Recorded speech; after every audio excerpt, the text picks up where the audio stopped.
Hello बच्चों, कैसे हैं आप। आज हम करने जा रहे हैं दिल्ली नगर निगम का कक्षा 5 का एसएसटी का प्रैक्टिस पेपर। तो चलिए शुरू करते हैं। पहला प्रश्न जो है वो मल्टीपल चॉइस क्वेश्चन है बच्चों। इसमें कुछ ऑप्शन आपको दिए गए रहते हैं और उनमें से जो भी ऑप्शन आपको सही लग रहा है उसको चूज़ करके बताना होता है कि ये ऑप्शन सही है। तो पहला क्वेश्चन जो पूछा जा रहा है वो पूछा जा रहा है कि मैरियाना ट्रेंच की गहराई कितनी है। मैरियाना ट्रेंच आपको पता है बच्चों, सबसे गहरी जगह है सागर के अंदर। तो वो कितनी गहराई है उसकी उसकी गहराई है 11 किलोमीटर। अगला प्रश्न है, भूमध्य रेखा के आसपास के क्षेत्रों में गर्मी अधिक इसलिए पड़ती है क्योंकि। तो उससे पहले हमको भूमध्य रेखा सीखना पड़ेगा बच्चों कि भूमध्य रेखा होती क्या है। तो भूमध्य रेखा वो रेखा है, ये रेखा जो बीच की रेखा है ये भूमध्य रेखा है जो धरती को दो बराबर भागों में बांट रही है। तो यहाँ पर भूमध्य रेखा के आसपास का जो क्षेत्र अगर माने ये है, तो यहाँ पर अधिक गर्मी क्यों पड़ती है, क्योंकि सूर्य की किरणें यहाँ सीधी पड़ती हैं, इसलिए यहाँ पर सबसे अधिक गर्मी पड़ती है। बाकी जगह क्षेत्रों में सूर्य की किरणें सीधी नहीं पड़ती, सूर्य की किरणें तिरछी पड़ती हैं। तो भूमध्य रेखा के आसपास अधिक गर्मी पड़ने का कारण क्या है वो ऑप्शंस में देखते हैं। वहाँ सम जलवायु होती है, तो सम जलवायु वहाँ नहीं होती है। वहाँ सूर्य की किरणें तिरछी पड़ती हैं, तो तिरछी नहीं पड़ती, अभी हमने सीखा। वहाँ सूर्य की किरणें नहीं पड़ती, तो नहीं पड़ने का तो कोई सवाल नहीं है। घ ऑप्शन इज राइट कि पृथ्वी और सूर्य की किरणों के बीच दूरी सबसे कम होती है। तो घ ऑप्शन यहाँ पर, यहाँ पे घ ऑप्शन सही है। और थर्ड प्रश्न है हमारा, निम्न में से कौन सी घास नहीं है। तो घास आपको पता होना चाहिए कि घास सिर्फ वो वाली घास नहीं होती जो आप पार्क में देखते हैं। गन्ना, बांस, चावल ये सब भी घास के रूप में ही आते हैं।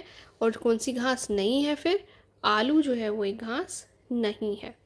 ठीक है, इसका घ और इसका ग ऑप्शन सही है। कागज का आविष्कार किस देश में हुआ। तो कागज का आविष्कार बच्चों चीन देश में हुआ था। अगला प्रश्न है प्रश्न 2, निम्नलिखित प्रश्नों का उत्तर एक वाक्य में लिखना है आपको बच्चों। तो in one word one answer है ये। एटलस किसे कहते हैं। तो एटलस जो है वो क्या होती है, जहाँ पे जिसमें सभी तरह के मैप, हर तरह के मैप, हर देश के, हर भौगोलिक परिस्थिति के मैप जो है उसमें उपलब्ध होते हैं, उसे एटलस कहते हैं। तो इसका आंसर आप लिखेंगे मानचित्र वाली पुस्तक को, मानचित्रों वाली पुस्तक को एटलस कहते हैं। ठीक है, आप नोट डाउन कर लीजिए मेरे साथ साथ, चाहे मानचित्रों वाली पुस्तक को एटलस कहते हैं। और ख जो है, भारत कौन से महाद्वीप में है। तो भारत कौन से महाद्वीप में है बच्चों, ये सभी को पता होना चाहिए। जनरल अवेयरनेस का क्वेश्चन भी है। अगर ये धरती बनाए तो यहाँ पे अगर ये यूरोप है और ये एशिया है, हमारा इंडिया यहाँ पे कुछ इधर आता है, तो इंडिया जो है, भारत जो है किस महाद्वीप का क्षेत्र है, एशिया। ठीक है। और ग जो है, पृथ्वी का सबसे बड़ा जीव कौन सा है। तो यहाँ पर पृथ्वी का सबसे बड़ा पूछा गया है। ठीक है, पूरी पृथ्वी में चाहे जल हो, वायु हो, स्थल हो, सब में मिलाकर जो पूरी पृथ्वी में सबसे बड़ा जीव है बच्चों, वो कौन सा है, ब्लू व्हेल। चलिए आगे बढ़ते हैं थर्ड प्रश्न की तरफ। निम्न में कॉलम क से कॉलम ख का सही मिलान करना है आपने। तो भूमध्य रेखा का मिलान बच्चों किसके साथ होगा, अभी हमने सीखा 0 डिग्री अक्षांश पे होती है, वो बीच में है, 0 डिग्री उसको मार्क करा जाता है। और दक्षिणी अफ्रीका जो है, दक्षिण अफ्रीका, वहाँ पर वेल्ड्स जो है, उनके घास के मैदानों को वेल्ड्स कहा जाता है। और सुमेर सभ्यता बच्चों टिग्रिस और यूफ्रेटीज नदी के किनारे बसी। और तापमान जो है हम नापते हैं थर्मामीटर से। चलिए आगे बढ़ते हैं। निम्न स्थानों को सही शब्द भरें। ब्लू व्हेल एक दिन में कितने किलोग्राम कील खाती है।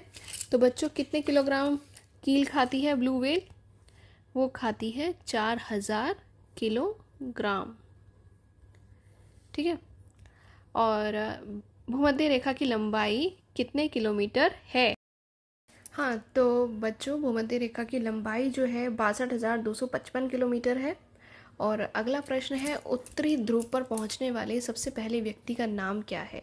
तो उत्तरी ध्रुव पर यानी नॉर्थ पोल पर, जो कि धरती का सबसे छोर है, एक छोर है, ठीक है, उत्तरी ध्रुव, वहाँ पर सबसे पहला व्यक्ति जो पहुंचा था उसका नाम क्या था, रॉबर्ट पियरी।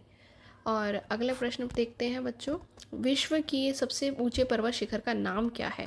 तो जो सबसे ऊंचा पर्वत शिखर है उसका नाम है माउंट एवरेस्ट। माउंट एवरेस्ट जो है सबसे ऊंचा पर्वत शिखर है।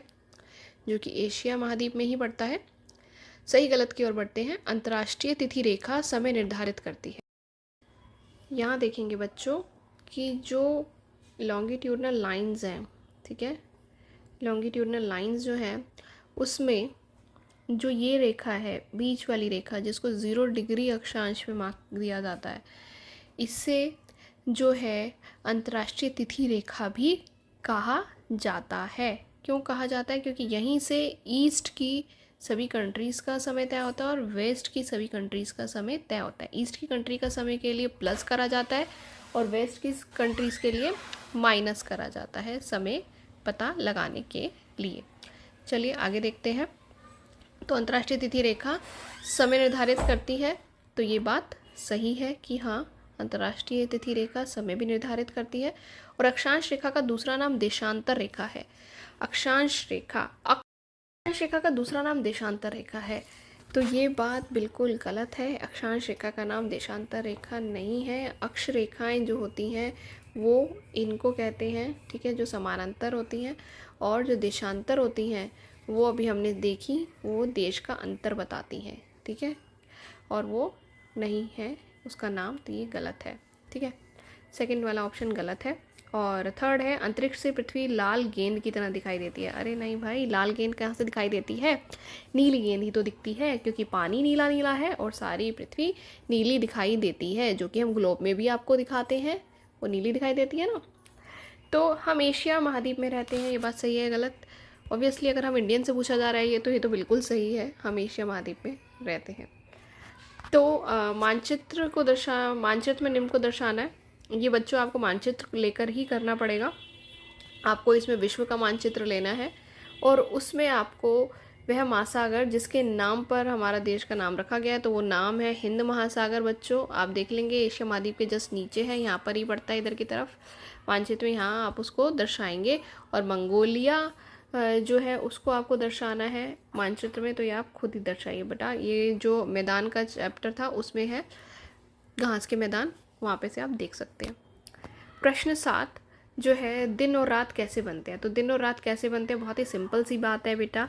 जब पृथ्वी अपने अक्ष पर एक पूरा चक्कर घूम लेती है, पृथ्वी अपने अक्ष पर पूरा एक चक्कर घूम लेती है तो दिन और रात बनते हैं, ठीक है। और पृथ्वी के अपने अक्ष पर घूमने के कारण दिन और रात बनते हैं, ऐसा आप आंसर लिख सकते हैं। दूसरा है, छपाई जनसंचार की ओर पहला कदम क्यों माना गया? तो छपाई जनसंचार की ओर पहला कदम इसलिए माना गया, इससे पहले जो पुस्तकें होती थी वो सब सिर्फ विद्वान लोगों के लिए होती थी। इसके बाद छपाई के बाद ये जन जन तक पहुंचने लगी और ये एक जनसंचार की ओर पहला कदम माना गया। थर्ड क्वेश्चन है, महासागर और महाद्वीप में क्या अंतर है? तो महासागर जो है वो बहुत बड़े जलीय क्षेत्र को कहा जाता है और महाद्वीप जो है धरती के बड़े भूभाग को कहा जाता है।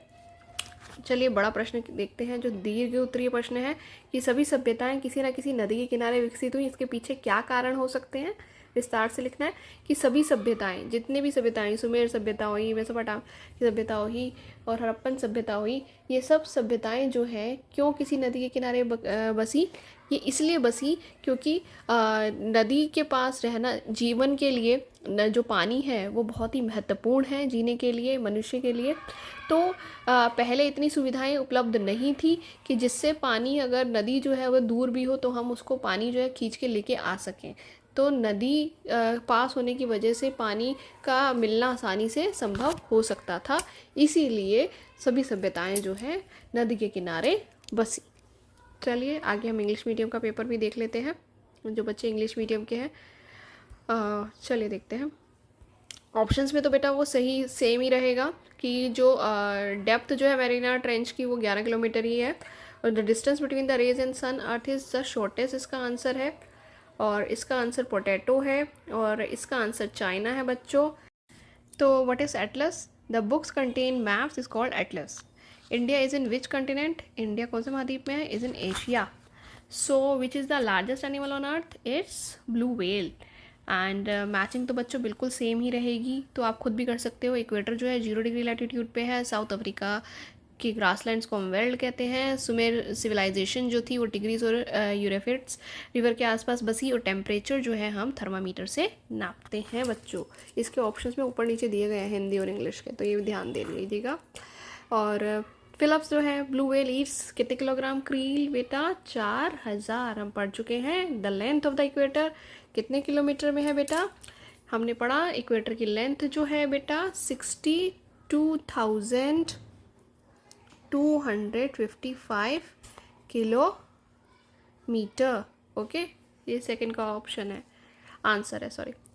तो थर्ड है the name of the first person who reach the North Pole is Robert Peary, और the name of the highest mountain peak in the world is बेटा माउंट एवरेस्ट। और अगला देखते हैं, अगला है ट्रू फॉल्स। ट्रू फॉल्स में तो सेम ही रहने वाले हैं वो सब। जो इंटरनेशनल डेट लाइन है वो टाइम डिसाइड करती है, इस राइट। ये रॉन्ग था। Our earth space appears like red ball, ये भी रॉन्ग था। We live in Asia continent, yes it's right. चलिए show on the map. Map में भी हम वैसे जैसे बताया था वैसे ही करेंगे कि किस ओशन का नाम जो है इंडिया के नाम पे पड़ा, तो इंडियन ओशन वहीं पर दर्शाएंगे। स्टैपिस इन मंगोलिया जो है ये आप मैप जो है देख सकते हैं बच्चों, ग्रासलैंड का चैप्टर में ये मैप आपको अवेलेबल मिल जाएगा। और 7th क्वेश्चन है how are day and night form. तो डे एंड नाइट कैसे बनते हैं बेटा? Due to the rotation of the earth day and night formed. तो सेकंड क्वेश्चन है why is printing consider as the first step of mass communication. तो printing को क्यों कंसिडर करा जाता है कि जब प्रिंटिंग की शुरुआत हुई तभी वो जनसंचार तक ज़्यादा अधिक माध्यम तक पहुंची। तो इसका आंसर है by printing it enables the publication on much larger scale than was previously possible. By printing its enable the publication on much larger scale than was previously possible. Okay, तो नेक्स्ट क्वेश्चन है हमारा what is the difference between ocean and continent. तो ocean और continent में difference क्या है सबसे बड़ा? तो oceans are the large water bodies and on the other hand continent are the large land mass. Okay, the next question is 8th question, इसको थोड़ा लॉन्ग में आपको देना है।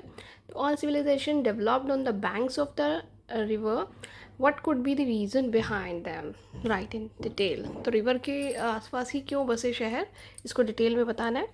तो the rivers provided the people with drinking water and fertile soil. जो main reason था, rivers जो थी वो क्या देती थी? Provided the people with drinking water and fertile soil. That's Y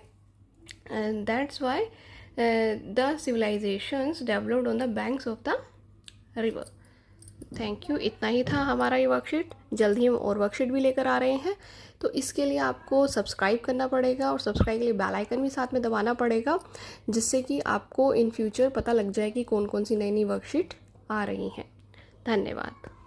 कोई क्वेश्चन हो तो आप मुझे कमेंट सेक्शन में पूछ सकते हैं।